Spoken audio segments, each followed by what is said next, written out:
कल्याण अहिल्यानगर महामार्गावर आज काळजाचा थरकाप उडवणारी घटना घडलीय। एक सिमेंट मिक्सर आणि काळी पिवळी इको टॅक्सी यांच्यात समोरासमोर भीषण धडक झाली।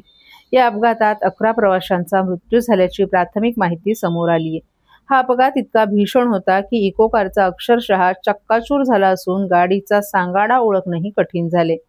मिळालेल्या माहितीनुसार पांझर पुलावर हा मोठा अपघात झाला असून आज सकाळी 11:15 ही घटना घडली।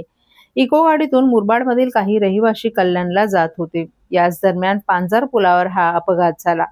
अपघातात एक आजी आश्चर्यकारकरित्या बचावलीये। प्रवाशांनी भरलेली इको कार महामार्गावरून जात असताना समोरून येणाऱ्या सिमेंट मिक्सरनं तिला जोरदार धडक दिली। धडक इतकी भीषण होती की कारमधील प्रवाशांना सावरण्याची संधीही मिळाली नाही। या कारमध्ये एकूण 12 प्रवासी होते, त्यापैकी 11 जणांचा जागीच मृत्यू झाल्याची भीती स्थानिकांनी व्यक्त केली आहे।